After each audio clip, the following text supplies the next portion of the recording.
Hey everybody, thanks for joining us today.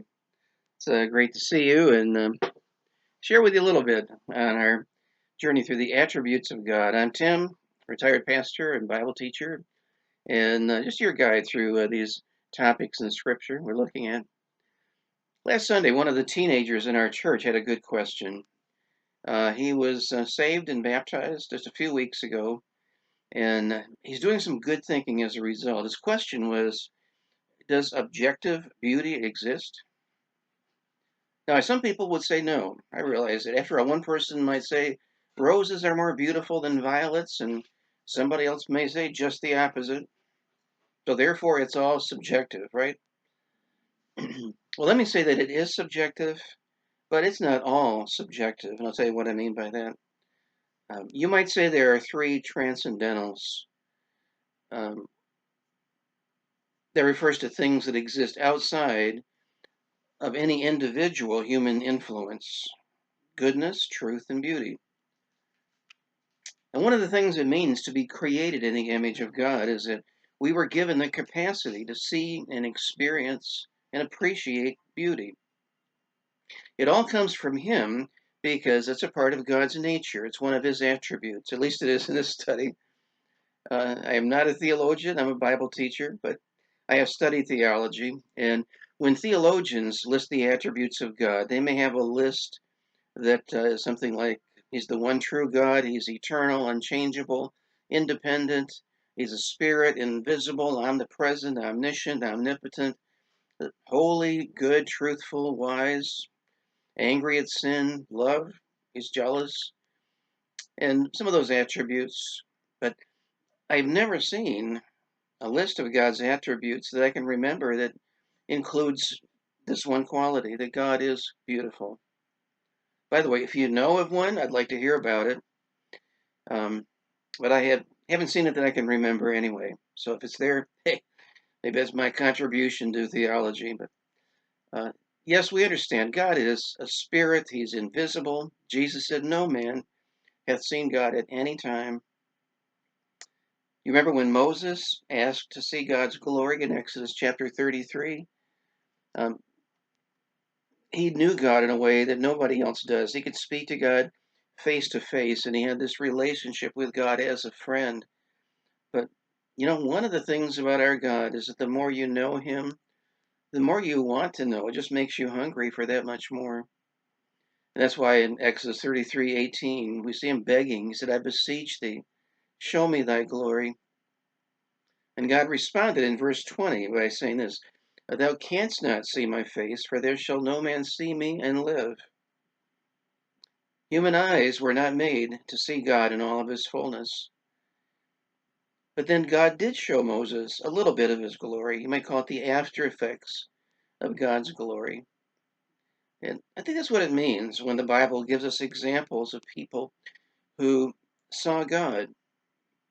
They could see just a tiny bit of God, not His fullness, but just that small portion that can give us a limited picture of what God is like.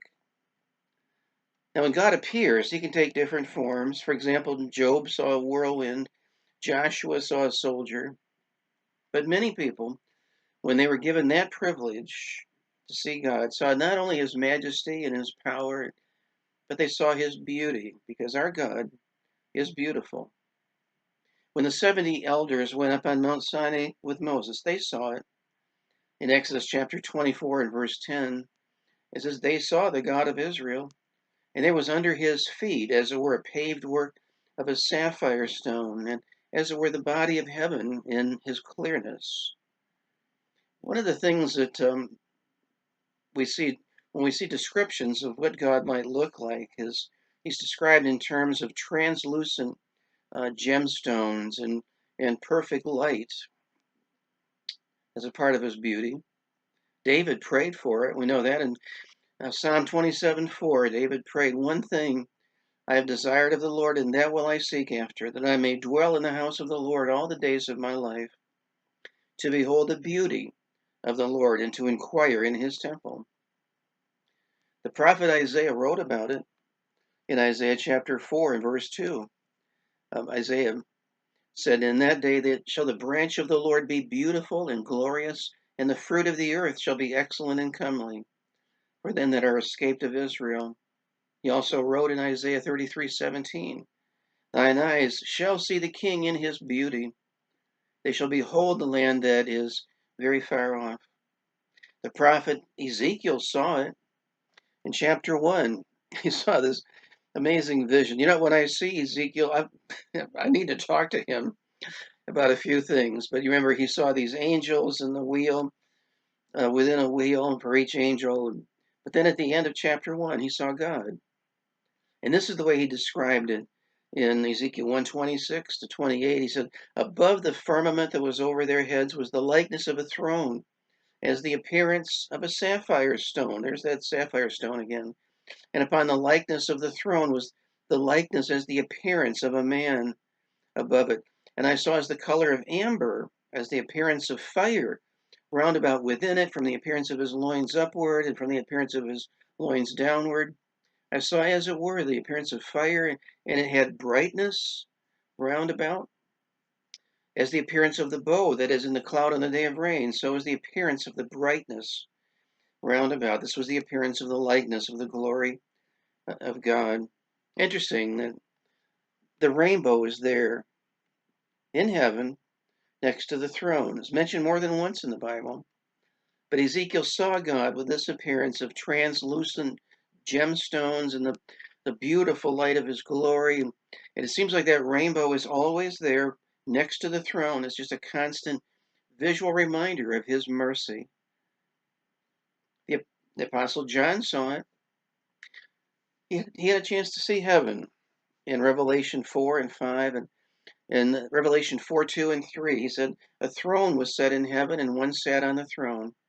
And he that sat was to look upon like a jasper or a sardine stone, and there was a rainbow round about the throne, in sight like an emerald.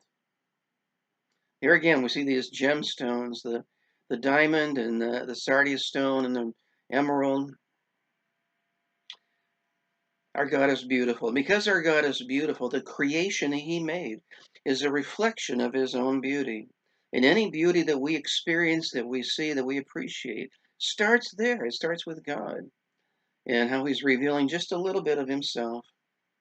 Our ability to appreciate beauty is God-given, and it reflects his own image.